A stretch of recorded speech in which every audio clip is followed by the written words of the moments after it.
नमस्कार, मैं हूं प्रभु पटेल और आप देख रहे हैं हमारा खास कार्यक्रम सुनिए साहब। जरा दिल पर हाथ रखकर सोचिए, आपकी भलाई के लिए चुनी हुई सरकार क्या आपको खतरे में डाल सकती है? क्या भारत जैसे लोकतंत्र में जहां चुने हुए नेताओं को हर 5 साल में जनता की परीक्षा में अपने कार्यों को लेकर जाना पड़ता है, वो किसी एक क्षेत्र के निवासियों के खिलाफ निर्णय ले सकते हैं? क्या भोपाल के लोगों ने ही सरकार चुनी है? इंदौर या धार के जनप्रतिनिधि या अधिकारी सरकार का हिस्सा नहीं है? और क्या कोई सरकार जानबूझकर अपने नागरिकों को खतरे में डालेगी? नहीं ना। तो आज की पहली खबर इसी से जुड़ी हुई है, जिसे लेकर ठीक उसी तरह भ्रम का जाल बुना जा रहा है जैसा नागरिकता से जुड़े कानून सीए को लेकर बुना गया था। उन्हें डराया गया था कि यह कानून लागू हुआ तो एक वर्ग विशेष के लोगों के अधिकार छिन जाएंगे, उन्हें डिटेंशन सेंटर भेजा जाएगा, आदि तरह तरह की बातें की गई। सीए लागू हुआ और किसी का कुछ भी नहीं बिगड़ा।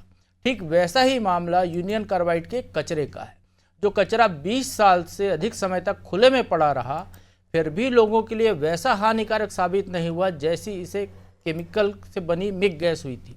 तो अब लगभग मृत प्राय हो चुके इस रासायनिक कचरे से पीथमपुर या इंदौर को कैसा खतरा हो सकता है? लेकिन हवा इस तरह की बना दी गई कि एक त्रासदी के अवशेष नष्ट करने में अवरोध आ गया। यह अलग बात है कि दुनिया में कई जगह इससे भी ज़्यादा खतरनाक रेडियो एक्टिव कचरे को भी साफ कर लिया गया है। सवाल यह है कि ऐसे कचरे के निपटान के लिए बनाई गई फैक्ट्री में उसे न नष्ट किया जाए तो क्या कचरे को यूं ही रखा रहने दिया जाए? इस मामले की हकीकत हम बताएंगे। तो दूसरी खबर होगी ई ऑफिस से जुड़ी। मोहन सरकार ने नए साल में नई शुरुआत की है। अब सरकारी दफ्तरों में कर्मचारी और अधिकारी ये बहाना नहीं बना सकेंगे कि उन्हें फाइलें नहीं मिल रही हैं। दरअसल नए साल से सीएम डॉक्टर मोहन यादव ने सरकारी विभागों के लिए ई ऑफिस सिस्टम की शुरुआत की। इससे अब कागजी फाइलों की जगह सभी फाइलें ऑनलाइन मूव होगी। इससे वक्त की बचत होगी, काम जल्दी होगा। तो जिन दो खबरों की हमने बात की उनमें से पहली खबर होगी 40 साल कचरा हुआ साफ, दूसरी खबर होगी सिस्टम ऑनलाइन। तो चलिए इन खबरों की और बारीकी से आपको बताते हैं और चलते हैं पहली खबर पर।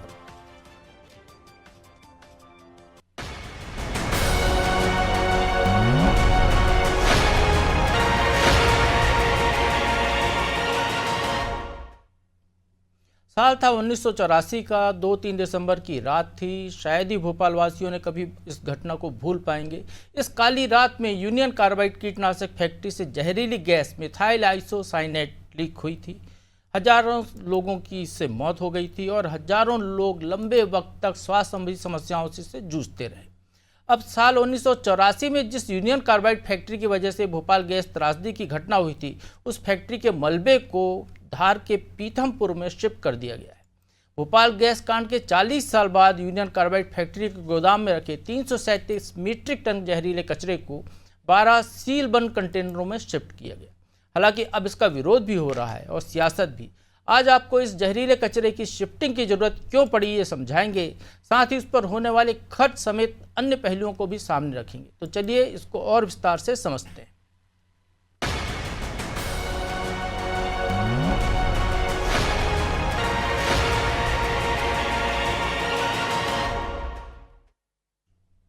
भोपाल गैस त्रासदी के 40 साल बाद ये पहला मौका था जब 1 जनवरी 2025 की रात को यूनियन कार्बाइड फैक्ट्री परिसर में हलचल बढ़ गई थी। वजह भोपाल के सीने पर बोझ की तरह जमा 337 मीट्रिक टन जहरीला कचरा हटाया जा रहा था। कोर्ट के आदेश के बाद इसे निस्तारण के लिए पीथमपुर ले जाया गया। इसकी तैयारियां शनिवार से शुरू हो गई थी। रविवार तड़के 12 कंटेनर यहां पहुंचे। रामकी कंपनी के एक्सपर्ट्स ने इनकी जांच की। दोपहर 3:30 बजे विशेष जंबू बैग में कचरा भरना शुरू हुआ और नए साल की पहली रात 9 बजे इसे पीथमपुर के लिए भेज दिया गया। अब सवाल ये है कि आखिर पीथमपुर को ही क्यों चुना गया? दरअसल एमपी में औद्योगिक इकाइयों से निकलने वाले रासायनिक और अन्य अपशिष्ट के निपटान के लिए धार जिले के पीथमपुर में एकमात्र प्लांट है। यहाँ पर कचरे को जलाने का काम किया जाता है। ये plant central pollution control board यानी सीपीसीबी के दिशा निर्देशानुसार संचालित है। हालांकि सीएम डॉक्टर मोहन यादव ने इस कचरे की शिफ्टिंग को लेकर क्या कुछ जानकारी दी थी, अब वो हम आपको सुनवा देते। हमारा जो स्टैंड है वो माननीय न्यायालय के निर्देशों के अनुरूप भी है, लेकिन जनता के हित में कोई भी किसी प्रकार का अहित न हो, इसकी भी चिंता हम पूरी करेंगे। हमारी सरकार इसके लिए प्रतिबद्ध है। चलिए अब आपको ये भी बता दें कि इस कचरे को हटाने का फैसला रातों रात नहीं हुआ, बल्कि 20 साल तक कानूनी लड़ाई लड़ी गई। इसकी शुरुआत 2004 में हुई। अगस्त 2004 में भोपाल के रहने वाले आलोक प्रताप सिंह ने मध्य प्रदेश हाईकोर्ट में याचिका दायर कर यूनियन कार्बाइड परिसर में पड़े जहरीले कचरे को हटाने की गुहार लगाई। साथ ही पर्यावरण को हुए नुकसान की निवारण की भी मांग की गई। मार्च 2005 में हाईकोर्ट ने यूनियन कार्बाइड के जहरीले कचरे के निष्पादन को लेकर एक टास्क फोर्स समिति बनाई। इस समिति को कचरे के सुरक्षित निपटान करने को लेकर अपनी सिफारिशें देनी थी। इसके बाद जून 2005 में हाईकोर्ट के आदेश के अनुसार गैस राहत विभाग ने कचरे को पैक करने और भंडारण करने के लिए रामकी एनवायरो फार्मा लिमिटेड को नियुक्त किया। इस बीच परिसर में 346 टन जहरीले कचरे की पहचान की गई। इसी तरह सुनवाई आगे बढ़ी और अक्टूबर 2012 में मंत्रियों के समूह ने ट्रायल के तौर पर 10 मीट्रिक टन जहरीले कचरे को पीथमपुर में TSDF सुविधा में जलाने का फैसला लिया और अप्रैल 2014 में सुप्रीम कोर्ट ने पीथमपुर में 10 टन कचरा नष्ट करने की टेस्टिंग भी करवाई थी। इसी तरह की दूसरी फैक्ट्री पर कचरा जलाकर भी चेक किया गया। सब कुछ चाक चौबंद होने के बाद टेंडर बुलाए गए। नवंबर 2021 में रामकी को टेंडर दे दिया गया। इसके बाद 2025 में इस कचरे को शिफ्ट कर दिया गया। 40 साल बाद भोपाल के कंधों से तो बोझ उतर गया, लेकिन कचरे को पीथमपुर शिफ्ट करने पर सियासत शुरू हो गई। कचरे को पीथमपुर में जलाने को लेकर कांग्रेस सवाल उठा रही है। वहीं गैस पीड़ित संघ भी आंदोलन कर रहे हैं। PCC चीफ जीतू पटवारी ने चिंता जताई कि यहाँ कचरा जलाया जाएगा तो ये जहर पानी में भी मिलेगा। समस्या पीथमपुर के लिए ही नहीं, इंदौर के लिए भी पैदा होने वाली है। पीथमपुर का जहरीला पानी यशवंत सागर डैम में मिलेगा, जो जीतू पटवारी ने कहा। इस डैम से इंदौर में पानी सप्लाई होता है। इसके बाद वहाँ भी गंभीर बीमारियाँ फैलेंगी, ऐसा उनका अंदेशा था। कचरे को लेकर ऐसी कई कुशंकाएं पैदा की गई कि आम लोग सड़क पर आ गए। पथराव भी हुआ। 2 लोगों ने आत्मदाह की कोशिश की। इसके बाद संवेदनशीलता दिखाते हुए मुख्यमंत्री ने देर रात आपात बैठक बुलाई और बताया कि अदालत के निर्देश पर भी कचरा भेजा है। इसे जलाने का काम अभी फिलहाल नहीं होगा। जन भावना से कोर्ट को अवगत कराया जाएगा और जैसा कोर्ट कहेगी सरकार जनहित को ध्यान में रखकर आगे कदम उठाएगी। इसे लेकर हो रही राजनीति पर मुख्यमंत्री डॉक्टर मोहन यादव ने भी जवाब दिया और कहा कि सरकार ने संवेदनशीलता के साथ ये फैसला किया है। कांग्रेस को दोहरी राजनीति नहीं करनी चाहिए। आज से कुछ साल पहले रामकी में 10 टन कचरा जलाया गया था। अगर आप प्रत्यक्ष रूप से रामकी के आसपास से 6-7 किलोमीटर के रेडियस में जाके रिपोर्टिंग करोगे तो आपको पता चलेगा कि वहाँ फसल जो 5 कुंटल होती थी वो 1 कुंटल होने लग गई। जो पानी था वो पीने योग्य नहीं बचा ट्यूबवेल का। जो असर होना था 10 टन इसलिए जलाया था कि इसके असर को चेक करना है। तो असर हुआ तो जब पानी का रिसाव 10 टन में 5 किलोमीटर 7 किलोमीटर के रेडियस को असर किया है, तो क्या यशवंत सागर में उसका रिसाव 1 साल में, 2 साल में, 5 साल में, 10 साल में होगा या नहीं होगा? मैं कांग्रेस के मित्रों से भी कहना चाहता हूं कि बीती ताई विसार दे। आप कष्ट तो उन्हीं की तरफ से खड़ा हुआ था। उनके शासनकाल में ये फैक्ट्री चल रही थी। उन फैक्ट्री के चलने के बाद 20 साल तक सरकार भी उनकी थी। उनने उस समय कुछ नहीं किया और इस कष्ट से सुप्रीम कोर्ट के निर्देश के बाद अगर हम इस पर समाधान कर रहे हैं और वो भी दो मुही राजनीति नहीं चलती। पीथमपुर में आके विरोध करते और भोपाल में कुछ नहीं बोलते। भोपाल के लोग कांग्रेस के बारे में विचार नहीं करते। प्रदेश में कचरा पॉलिटिक्स के बीच अब सवाल यह है कि इस कचरे को जलाने में कितना समय लगेगा और कितना इस पर खर्च आएगा। तो बता दें कि रामकी एनवायरो में 90 किलोग्राम प्रति घंटे की स्पीड से यदि कचरे को जलाते हैं तो 153 दिन यानी 5 महीने 1 दिन का समय इसमें लगेगा।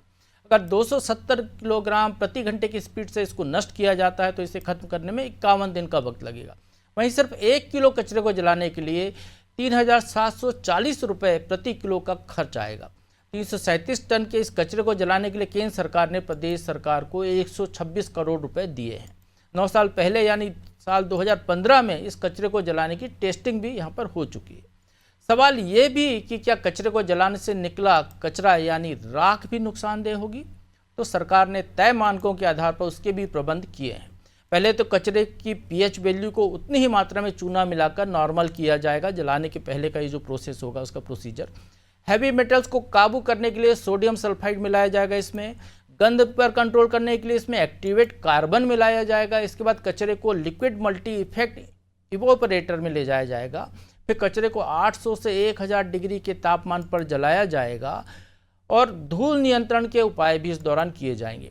बची हुई राख को एक सीलबंद कंटेनर में सीमेंट का बेस बनाकर लैंडफिल साइट में रखा जाएगा ताकि पानी का संपर्क ही उसके साथ न हो सके।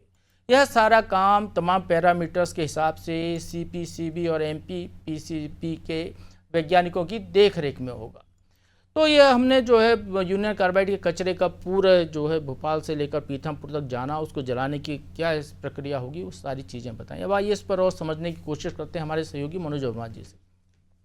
मनोज जी, अभी हम जीतू पटवारी को सुन रहे थे, वो कह रहे थे कि इसका पानी जो है बाद में कभी यशवंत सागर डैम में मिल सकता है। तो 40 साल से कचरा यहाँ भोपाल में पड़ा था, 22 साल ये खुला पड़ा हुआ था। उसके आसपास का बहुत सारा एरिया जैसा है जहाँ पर लोग ट्यूबवेल से पानी लेते हैं। भोपाल की आधी आबादी को पानी सप्लाई करने वाला बड़ा तालाब, यदि यह ऐसा ही रिसाव होने का खतरा रहता जैसा कि वो संदेह जता रहे हैं, तो फिर तो भोपाल का बड़ा तालाब भी अब तक प्रदूषित हो चुका होता। तो इस तरीके की आशंकाएं कुशंकाएं क्यों हैं इसको लेकर, जबकि वो एक मृत प्राय कचरा है जिसकी वैलिडिटी लाइफ जो कहें 25 साल की होती है, वो खत्म हो चुकी है उस केमिकल की।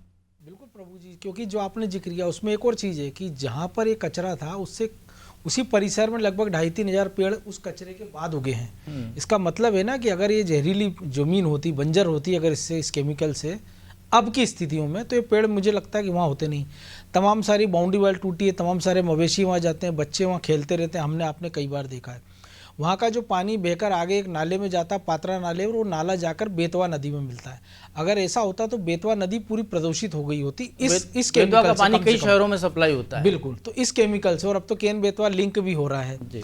सबसे बड़ी बात यह कि प्रभु जी, जो कांग्रेस सवाल उठा रही है, लगभग 13 साल पहले जब बाबूलाल गौर गैस राहत मंत्री थे, तब उन्होंने दिल्ली में प्रस्ताव दिया था, एक बाकायदा ग्रुप ऑफ मिनिस्टर बना था। पी चिदम्बरम तब तत्कालीन गृह मंत्री थे, और उस कमेटी में शहरी विकास मंत्री थे कमलनाथ। इसके बाद तमाम बड़े मंत्री थे उसमें, जिसमें हम कपिल सिब्बल की बात करें, कुमारी शैलजा की बात करें, गुलाम नबी आज़ाद स्वास्थ्य मंत्री थे। और उस कमेटी ने सिफारिश मान ली थी और ये कहा था कि इस कचरे को जर्मनी की GIAZIS कंपनी जलाएगी, 25 करोड़ का खर्चा होगा। और उन्होंने कहा था बाबूलाल गौर से कि 2 सप्ताह में आप प्रपोजल ले आइए, हम 25 करोड़ रुपए केंद्र सरकार देगी और इस कचरे का निष्पादन हवाई जहाज से भेज के जर्मनी में करा देंगे। लेकिन हुआ यह कि बाद में इन्हीं मिनिस्टर्स में से कुछ ने आपत्ति लगाई कि 25 करोड़ रुपया तो बहुत ज़्यादा खर्चा है, सरकार इसको वहन नहीं करेगी। तो ये मामला ठंडे बस्ते में चला गया। और वही कमलनाथ अब ट्वीट करके सरकार पर सवाल उठा रहे हैं कि जहरीले कचरे का निष्पादन क्यों नहीं हो रहा है, व्यवहारिक तरीके से क्यों नहीं हो रहा है। तो सवाल ये कि जो कचरा 25 करोड़ में 13 साल पहले किसी और देश में उसका डिजॉल्व हो सकता था, उसको आप भोपाल की छाती पर 13 साल और क्यों रखे रहे। और जब 127 करोड़ में उसका निष्पादन होने जा रहा है वैज्ञानिक तरीके से, सुप्रीम कोर्ट की गाइडलाइन के हिसाब से, 4 बड़ी जो कह सकते हैं कि एक्सपर्ट कमेटियां हैं जो जिनका रोजमर्रा का ये काम है, CPB हो, PCFB हो, नीरी हो, उसके बाद अगर आप सवाल उठा रहे हैं तो सवाल ये बनता है कि आप केवल राजनीति क्यों करना चाह रहे हो। दूसरा सवाल ये है कि अब आज की तारीख में ये कचरा हमने ले जाकर रख दिया है पीथमपुर में, तो क्या आप आजीवन समय 10-20 साल वहाँ खड़ा रख सकते हो? नहीं कर सकते हो। तो उसका निष्पादन तो कहीं करना होगा। और दूसरा जो सवाल जो आपने भी जिक्र किया है कि जीतू पटवारी ने उठाया, उसको हमने देखा कि कई सारी साइंटिफिक सर्वे हुए वहाँ उस इलाके में, जिस जमीन का वो बता रहे हैं कि बंजर हो गई थी, उत्पादन कम हुआ है, उसके बारे में कहा गया तो बंजर जमीन थी और अब वहाँ पर उत्पादन शुरू हो गया है। जिस लाल पानी की बात आ रही है वो कहा गया कि वहाँ लाल पत्थर हैं, चट्टाने हैं, जिसके कारण जो इलाका है वो निचले इलाके और बारिश में जब पानी बहकर आता है तो वो लालिमा लिए रहता है। ये तमाम दर्शक जो कभी आसाम कहीं गए होंगे बारिश के दिनों, वो देखेंगे कि जब आसाम में आप जाएंगे तो बारिश के दिनों में ऐसा लगेगा कि जैसे खून की नदियां सड़कों पर बह रही है। ऐसा वहाँ की जो चट्टाने हैं, अपनी नर्मदा में देख लीजिए, बरसात होती है तो पानी मटमैला पानी हो जाता है, लाल पानी हो जाता है, कई बार घरों में ऐसा सप्लाई होता है। तो मुझे लगता है कि अगर जीतू पटवारी किसी साइंटिस्ट को ले जाकर ये सर्वे कराते, उसकी रिपोर्ट सामने रखते, तो ये समझ में आता। क्योंकि अब आज NGT में भी एक उपभोक्ता निर्देशक मंडल है, वो गया, उन्होंने कहा है कि जो पिछली बार 10 टन कचरा जलाया था उसकी जो रिपोर्ट है वो पब्लिकली कर दी जाए। तो वो रिपोर्ट तो सरकार के पास है, वो इशू रिपोर्ट को उन्होंने सुप्रीम कोर्ट में अपने एफिडेविट में सरकार ने लगा कर दिया था, जो सुप्रीम कोर्ट ने फिर जांच कराई और एक तय मानक तय किए कि कैसे इसका डिस्पोजल होना चाहिए। तो मुझे लगता है कि इसमें राजनीति ज़्यादा हो रही है। और जो बार बार बात करी, आपने भी बात की कि एक शहर को आपने दूसरे शहर के मुकाबले खड़ा कर दिया। अभी तक होता था, कई बार राज्यों की लड़ाई होती थी पानी को लेकर, कि जल बंटवारे को लेकर दो राज्य आमने सामने आ जाते थे। हमारा राजस्थान से विवाद था, उत्तर प्रदेश से अच्छा था। मनोज जी, जो सरकार है, चुनी हुई सरकार है, इसमें जनप्रतिनिधि इंदौर से कैलाश विजयवर्गीय मंत्री हैं, धार के भी विधायक उसी पार्टी के हैं। तो जब वो सरकारी पक्ष के लोग हैं, वो भी तो सारी चीज़ें जानते हैं ना, तो वो भी तो नीचे तक बता सकते थे, लोगों को समझा सकते थे कि भाई इसको लेकर कोई खतरा नहीं है। यदि कोई खतरा होता तो वो पहले ही इस मामले का विरोध करने खड़े हो जाते। मुझे लगता है प्रभु जी ये ऐसा ही है, जैसा हम एक कहावत सुनते रहे ना कि चोर से कहो कि चोरी कर, साहूकार से कहो जागते रहना। कि आप एक तरफ तो आपको पता है कि आपकी सरकार ये काम कर रही है, तो आप उसका खुलकर विरोध नहीं कर सकते हो, लेकिन आप पब्लिक में मैसेज देना चाह रहे हो कि हम आपके बहुत बड़े शुभचिंतक हैं। अगर आप शुभचिंतक हो तो आपको फैक्ट फाइलिंग के साथ पूरा बताना था। और मुझे लगता है कि जो थोड़ी बहुत प्रशासनिक स्तर पर भी इसमें कहीं ना कहीं लापरवाही हुई है, कि जो काम सरकार को आधी रात को करना पड़ा वो दिन के उजाले में हो सकता था। जो प्रभावित क्षेत्र है कि धार है, इंदौर है, उसके जनप्रतिनिधियों को बैठकर एक बैठक बुलाई जा सकती थी। क्योंकि अगर जीतू पटवारी सुमित्रा महाजन के घर जा सकते हैं तो जीतू पटवारी मुख्यमंत्री से समय ले लेते कि मुझे इस जहरीले कचरे पर आपसे समय चाहिए। और अगर मुख्यमंत्री समय नहीं देते तो आप उसको एजेंडा बनाते कि देखिए मैंने इतने गंभीर विषय पे मुख्यमंत्री जी से समय मांगा, लेकिन मुख्यमंत्री ने मुझे समय नहीं दिया है। लेकिन उनको ऐसा करना नहीं था। उनको पता था कि सुमित्रा महाजन, क्योंकि विरोध के जो दबे कुचले जो स्वर थे वो मंत्री कैलाश विजयवर्गीय की तरफ से थे, तो हो सकता अगर वो कैलाश विजयवर्गीय से भी जाकर मिल लेते जीतू पटवारी, तो भी लगता है कि वो स्थिति को लेकर गंभीर हैं। जहाँ तक नीना वर्मा की बात है, तो जब मुख्यमंत्री ने सारी स्थिति स्पष्ट कर दी है कि अब इस कचरे का निष्पादन अभी हो नहीं रहा और अभी होना भी नहीं था, अभी तो केवल कचरा पैक करके वो पहुंचाना था। अब सुप्रीम कोर्ट में सरकार जाएगी, टाइम मांगेगी, कितना मिलता है ये समय बताएगा। तो इस बीच आज की तारीख में होना था कि जो बीजेपी के नेता हैं, कम से कम कांग्रेस ना सही, कि वो अपने अपने क्षेत्र में प्रेस कॉन्फ्रेंस कर लेते या जनता को एड्रेस करते, बताते कि भैया आज की जो आपकी जो शिकायत है, ये कचरे को यहाँ जलाया जा रहा है, तो पहले तो ये कचरा जहरीला नहीं, लेकिन अगर आपको फिर भी लगता है तो इस कचरे का निष्पादन हमारी सरकार ने निर्णय लिया है कि फिलहाल नहीं किया जाएगा। सरकार से समय मांगेंगे, जो जन भावना उसको अवगत करा देंगे। लेकिन इसके बाद भी आप देखिए कि पहले आत्मदाह का प्रयास 2 लोग करते हैं, उसके बाद फिर पथराव होता है शनिवार को। तो इसका मतलब ये है कि कुछ लोग ऐसे हैं जो इस मुद्दे को जिंदा रखना चाहते हैं। जी, चलिए, तो ये तो हुई यूनियन कार्बाइड की कचरे की बात, लेकिन ये बात पूरी तरह साफ है कि ये कचरा कहीं से भी लोगों को नुकसान पहुंचाने की स्थिति में नहीं है। पूरी तरह सील बंद है, इसको पूरी सुरक्षा के साथ, सुरक्षा मानकों के साथ इसको नष्ट किया जाएगा। और इसके नष्ट होने के बाद भी उस क्षेत्र में कहीं कोई टॉक्सिक वेस्ट नहीं आने वाला है, ना हवा से, ना ज़मीन से, राखो इससे पानी जाने का सुंदर है उस तरीके से, ऐसा कोई नहीं हानि होने वाली। सिर्फ और सिर्फ कोरी राजनीति इस मामले को लेकर हो रही है। अब बात करते हैं दूसरी खबर की, और दूसरी खबर है नए साल में जो नई शुरुआत मध्य प्रदेश में हुई है। तो मध्य प्रदेश में नई शुरुआत की जा रही ई-ऑफिस की।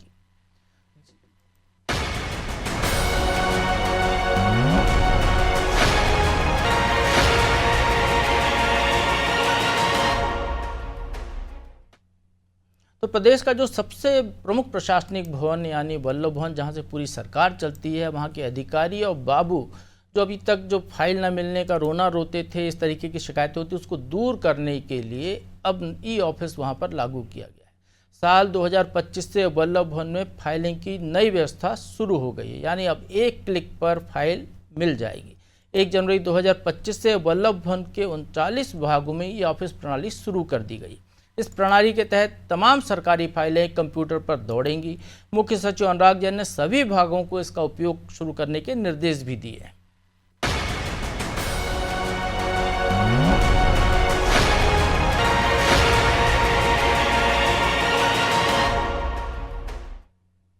तो लंबी तैयारी के बाद नए साल के पहले दिन से मंत्रालय में ई-ऑफिस सिस्टम की शुरुआत हो गई है, जिसके बाद बड़ी संख्या में विभागों के बीच ई फाइलों का आदान प्रदान भी शुरू हो गया। ई-ऑफिस व्यवस्था के पहले चरण में मंत्रालय में सरकारी फाइलों को वर्चुअल मोड पर रखने का काम शुरू किया गया है। हालांकि इसके बावजूद 20% के करीब फाइलें विभागों के बीच भौतिक रूप से घूमती भी दिखाई दी हैं। वित्त विभाग, राजस्व विभाग, वन विभाग, जीएडी, कृषि, पीडब्ल्यूडी सहित कई विभागों में पहले से ई फाइलिंग का प्रयोग किया जाता रहा है, जिसे अब नई व्यवस्था के तहत जो नया अपडेटेड सिस्टम है 7.0 उसमें अपग्रेड किया गया है। जीएडी ने MP state electronics development corporation के साथ मिलकर महीनों तक इनकी फाइलों की स्कैनिंग कराई। अधिकारियों और कर्मचारियों को इस व्यवस्था के लिए प्रशिक्षित किया गया। पहले दिन ही बड़ी संख्या में फाइलें ऑनलाइन मोड पर आती जाती दिखाई देती रहीं। तो चलिए अब आपको बताते हैं कि आखिर क्या है ई ऑफिस। दरअसल मध्य प्रदेश में ई ऑफिस प्रणाली के तहत सभी काम अब कंप्यूटर पर होंगे, ई तरीके से होंगे, इलेक्ट्रॉनिक तरीके से होंगे, ये कह सकते हैं। इसमें नोट शीट कंप्यूटर पे ही तैयार होगी। जो अभी तक फाइल पे लिखी जाती थी उसकी जगह कंप्यूटर पे नोट शीट बनेगी। इस नई प्रणाली में काम करने के दौरान कोई परेशानी ना आए, इसके लिए सभी अधिकारी कर्मचारियों को इसकी अच्छी खासी ट्रेनिंग भी दी गई है। ट्रेनिंग के लिए ऑनलाइन सुविधा भी इसके दौरान उपलब्ध कराई गई थी। अभी तक 39 विभागों में ई ऑफिस की ट्रेनिंग दी जा चुकी है। अब आपको बताते हैं कि नई प्रणाली कितने चरणों में लागू होगी। तो जान लें कि प्रदेश में ई ऑफिस प्रणाली को 3 चरणों में लागू करने की तैयारी है। सबसे पहले 1 जनवरी से मंत्रालय में कंप्यूटर पर ही काम शुरू हो गया है। इसके तहत सभी काम ई ऑफिस के रूप में ही होंगे। इसके बाद सभी संचालनालयों में और फिर प्रदेश के जिला मुख्यालयों में से लागू किया जाएगा। यानी जिले से लेकर सरकार के जो हेड ऑफिस है वल्लभ भवन, वहाँ तक सारी प्रणाली कंप्यूटराइज हो जाएगी। सिंगल क्लिक पे फाइल कहीं भी देखी जा सकती है कि प्रदेश से निकली हुई फाइल जिले में पहुँची तो क्या हुआ, और कलेक्टर ने जो फाइल भेजी वो कहाँ पहुँच गई तो उस पर क्या निर्णय किया गया, तमाम तुरंत लोगों को पता चल जाएगा। इस प्रणाली के लागू होने से जहां काम में तेजी आएगी, साथ ही कागज और स्टेशनरी की भी बचत होगी। इसके अलावा फाइल ढूंढने के नाम पर लोगों को चक्कर नहीं काटने पड़ेंगे। अब अगर आप ये सोच रहे हैं कि प्रदेश में पहली बार ई ऑफिस को लेकर कोई फैसला हुआ है, तो ऐसा भी नहीं है। 2018 और 2019 में इस तरह के प्रयोग हो चुके हैं। बाकायदा इसको लेकर आदेश भी जारी हुए थे, लेकिन वो सफलता नहीं मिली जिसकी उम्मीद उस दौरान की गई थी। खैर, इस बार पूरे जोश के साथ और नई प्रणाली में इस ई ऑफिस प्रणाली को लागू किया जा रहा है। अब देखना होगा कि ई ऑफिस के लागू होने से आम जनता को कितनी राहत मिलेगी और सरकारी कामकाज में कितनी रफ्तार पकड़ेगी। तो मनोज जी, ई ऑफिस एक अच्छा कॉन्सेप्ट है। हम ईज़ ऑफ डूइंग बिजनेस देख रहे हैं, बहुत सारी चीज़ें जो ऑनलाइन हो गई हैं। अब लोगों का आधार कार्ड वो ऑनलाइन अपडेट कर लेते हैं, वो आयुष्मान भारत के जो कार्ड बन रहे हैं वो ऑनलाइन बन रहे हैं। बहुत सारी चीज़ें जो हैं ऑनलाइन हो गई हैं, लोगों को घर बैठे वो सुविधा हो रही है। बैंकिंग भी आजकल ऑनलाइन ही हो गई है जिस तरीके से। उसी तर्ज पर अब यदि सरकारी कामकाज में पारदर्शिता लाने के लिए ये ऑफिस प्रणाली लागू की गई है, तो आप कैसे देखते हैं कि इसमें क्या हर्डल्स आपको दिखाई देते हैं अभी? और देखिए प्रभु जी, ये पूरी बात है इच्छा शक्ति की। जो आपने बताया कि अगर 5-6 साल पहले अगर आपने इसका प्रयोग किया था और अगर इसको दोबारा से इसको करना पड़ रहा है, इसका मतलब ये कि जो अधिकारी हैं या कुछ बाबू हैं वो नहीं चाहते होंगे कि उन्होंने जो नोटिंग क्या की है। कई बार होता है, कुछ ऐसी फाइलें होती हैं जो अचानक से गायब हो जाती हैं, बरसों बरस मिलती नहीं हैं। जो उन्होंने नोटिंग की है, एक जो उनके पास है भौतिक रूप से, उसमें उनको बदलने का मौका नहीं मिलता है। लेकिन ई फाइलिंग में आपने अगर एक बार कोई रिमार्क लगा दिया है तो आप उसको हटा नहीं पाएंगे। जैसे आप देखिए कि पुलिस थानों में पूरे देश के अंदर हम देख रहे हैं कि कंप्यूटराइज आजकल एफआईआर हो रही है। पहले एफआईआर में आप काट छांट हो जाती थी, आप एफआईआर देते नहीं थे, फरियादी चक्कर लगाता था।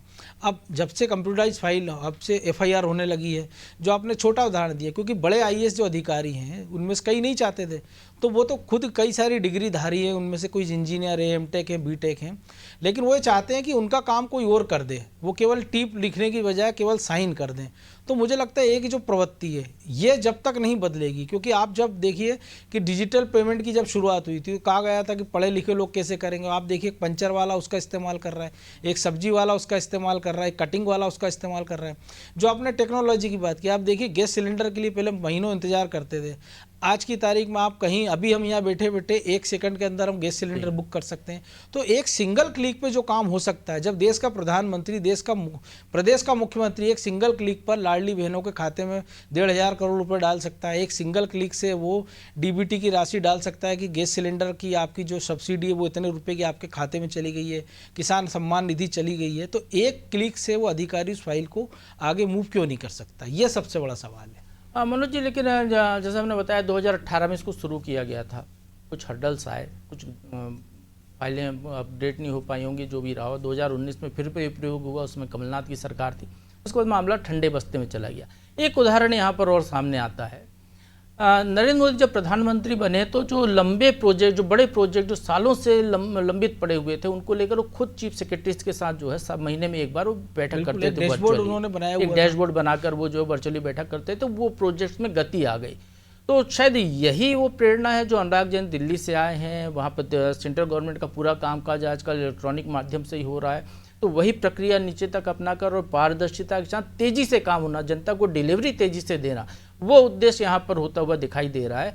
लेकिन जैसा कि आपने कहा कि कुछ बड़े अधिकारी भी नहीं करते हैं, लेकिन अब चूंकि अब वो सिस्टम आ गया है कि आपको जवाबदेही तय होनी है, तो निश्चित तौर पर इसमें बेहतर काम होता हुआ मुझे लगता है दिखाई देगा। तो नीचे जिले लेवल से फाइल में कहीं लीकेज ब्रेकेज की संभावना दिखाई देती है क्या आपको? अब नहीं, देखिए, अगर जो आपने भी बताया कि अगर चीफ सेक्रेटरी खुद की मंशा है और वो दिल्ली में उन्होंने कामकाज देखा है कि वर्किंग कैसी है, कितनी तेज हैगी, तो जो मध्य प्रदेश में आपने जिन प्रोजेक्ट की बात की, आप देखिए, अब जैसे अभी कुछ देर पहले हमने गैस की बात की थी, गैस कांड के कचरे की, कि 25 करोड़ का प्रोजेक्ट 127 करोड़ हो गया है, लेकिन फिर भी परेशान है।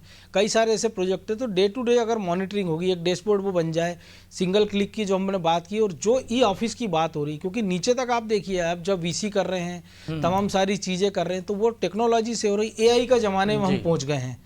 और अगर वहाँ अगर हम फिर भी कंप्यूटर फ्रेंडली नहीं बन पा रहे हैं, अगर बड़े अधिकारी बाबू भी, तो मुझे लगता है कि फिर सरकार को उनके बारे में विचार करना चाहिए। चलिए, तो बहुत बहुत धन्यवाद मनोज जी इस मामले में रोशनी डालने के लिए। तो सुनिए साहब, में आज हमने जो आपको बताया कि यूनियन कार्बाइड कचरे को लेकर जो सियासत हो रही है वो केवल कोरी सियासत है। आम जनता को इससे कोई भ्रम नहीं पालना चाहिए और प्रदेश की बेहतरी के लिए हो रहा है कचरा, चाहे भोपाल में हो या चाहे पीथमपुर में रखा हो, वो एक कचरा है जिसको कि नष्ट करना जरूरी है। और एक दूसरी बात जो निकल कर सामने आई है कि सरकार ने ई ऑफिस की तरफ जो कदम बढ़ाया है वो प्रदेश की बेहतरी के लिए। सुनिए साहब, में आज बस इतना ही। अगले हफ्ते फिर कुछ नई खबरों के साथ हम हाजिर होंगे, तब तक आप देखते रहिए अनादि टीवी।